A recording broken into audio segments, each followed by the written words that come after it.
Gotta buckle up, buddy. Especially on this road. But that boy works out. You're just too fast for me, dude, sometimes. Yes, sir. You move so quick. Is it weird riding in the other car?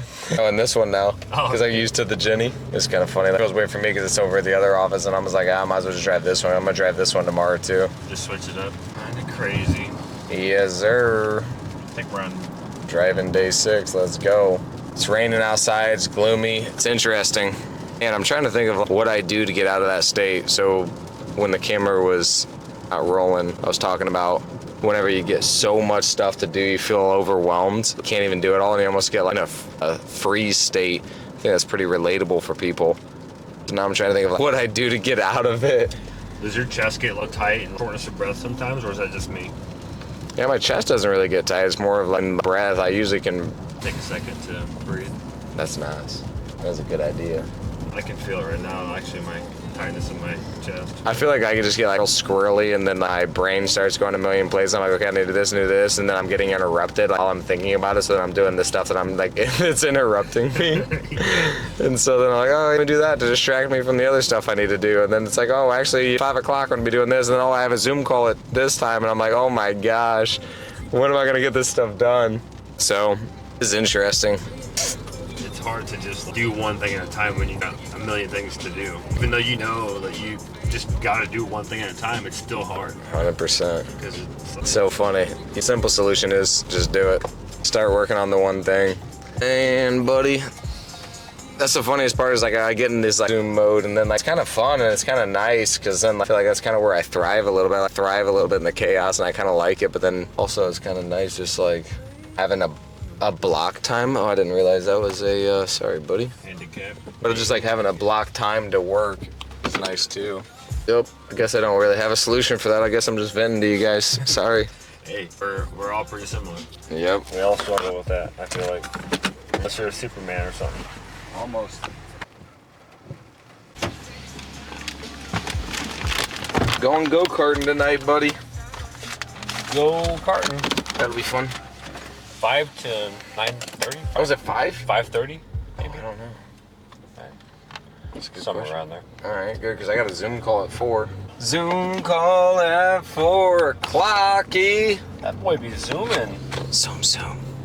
Isn't that Toyota's thing? That's a Mazda. Mazda. Yeah. Yes, sir. Dang, dude, when it's a rainy day, it's just so weird. I stayed up pretty late last night. I guess I can talk about that. I went to an event yesterday all the way up in South Bend. It's just super cool. See different events, see different people. Matt Parrott, shout out to Matt, throwing an awesome event, just talking about deals, man, talking about how he got them and just different packages. And then something that Kane and I were talking about is like, dude, as a company, like me as a person, I just feel like I'm willing to take bigger risks than most people. The funniest part is I don't see them as risks, but other people scares the crap out of them. So we bought a package of 18 properties in Bluffton, sight unseen. We never saw the inside of them. That's like, I told people there, they're like, well, you wouldn't be using my money, you wouldn't do that. All right, bro. When I look at the numbers, I basically ran them 3 different ways. So what I do whenever I'm evaluating a deal or evaluating anything is I take all of the information that I have, and then there's always gonna be some information that's not there. There's always gonna be some amount of fear that you're going to have on like, well, I don't know. You're right. You'll never know 100% anything. But what you do is you take the data and you make the best judgment based on the data you do have. And on the data I don't have, I usually just assume the worst case anyway. So it's like, oh, I can't see the inside. So let me just assume it's all freaking trash and the foundation's bad and throw that into the equation, and it's already worst case scenario. And so now I just run the numbers based on the worst case for the information I don't know. So even if the worst case were to happen, I've already accounted for it. And people just don't understand or see that, I feel like. So that was pretty cool too.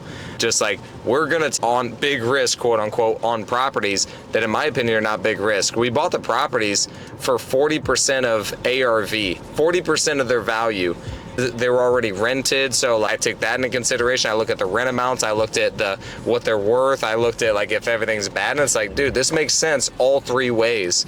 And so we ended up making like a couple $100,000 on that package that nobody else would have touched. Nobody else was willing to do it. So again, whenever you have questions or doubt anything or you're scared of it, get as much information as you can, and on the information you don't know, assume the worst and see if it still makes sense. That's what I do. I like it. Sure. Bundle deal, 18 18 package.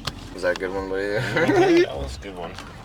Came up with that out of nowhere, gave a lesson, bang. Go some go-karting today, but There's Mario. thank you, sir.